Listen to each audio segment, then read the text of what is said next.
மகர ராசிக்காரர்கள் பிள்ளையார்பட்டி காரியசித்தி மாலை என்ற அற்புதமான மந்திரம் காசிப முனிவர் ஏற்றியது.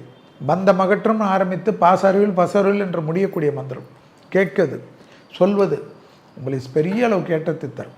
நரம்பு உபத்திரம், தலைவலி சம்பந்தப்பட்டது, முதுகுவலி சம்பந்தப்பட்டது, எப்பொழுதும் ஜாயின்ட் பெயின்ஸ், உடற்பயிற்சி செய்யவில்லை என்றால் மகரத்துக்கு சனிதான் அதிபதி. நீங்கள் உடற்பயிற்சி செய்யவில்லை என்றால் நான் சொன்ன நல்லது நடக்காது. 7.5 சனியிலிருந்து பரிபூர்ண நிவர்த்தியை பெற்ற ராசிக்காரர்கள் மகர ராசிக்காரர்கள் லாபம், சந்தோஷம், குருவின் பார்வை உங்கள் ராசியிலே ஜூனிலிருந்து வருகிறது. ஆனால் குடும்பத்தில் அந்நியர் தலையீடு கூடாது. பிறர் குடும்ப விஷயத்தில் உங்களுடைய தலையீடு கூடாது. கணவனாக இருந்தால் மனைவியின் உடல்நிலை, மனைவியாக இருந்தால் கணவனின் உடல்நிலை பத்திரமாக பார்த்து கொள்ள வேண்டும். அவர்களுக்கும் உங்களுக்கும் வெள்ளை கொடி காட்டாமல் வெள்ளை பெட்ஷீட்டை சுற்றி கொள்வது தான் இந்த காலகட்டத்தில் நல்லது நடக்கும். பயணங்களில் ஆண்களாக இருந்தால் பெண்கள் விஷயத்திலும், பெண்களாக இருந்தால் ஆண்கள் விஷயத்திலும் கொஞ்சம் கவனமாக பார்த்து கொள்ளுங்கள். யோக பலத்தை அதிகமாக பெறக்கூடிய ராசி யார்?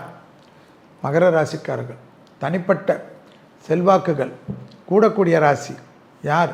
மகர ராசிக்காரர்கள். வண்டிகளில் வாகனங்களில் வித்தைகள் காட்டாதீர்கள். இளம் வயதை சார்ந்த மகர ராசிக்காரர்கள் வார்த்தைகளிலும் கூடா நட்பிலும் பிரச்சனைகளுக்கு ஆட்படுவீர்கள். வழுக்கலான இடங்கள் அதீத கவனமாக பார்த்து கொள்ள வேண்டும். தூக்கத்தில் எழுந்து டக்கென்று பதட்டமாக ஓடுவதெல்லாம் கூடவே கூடாது.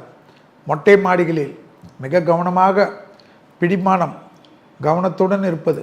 நண்பர்களுடன் செல்கின்ற சமயத்தில் பால்கனியிலெல்லாம் உட்காது கூடவே கூடாது என்பதை மகர ராசிக்காரர்கள் முடிந்தால் குலதெய்வத்தை பார்த்து விடுவதும் பிள்ளையார்பட்டியை பார்த்து விடுவதும் பெரிய அளவுக்கு அனுகூலம்.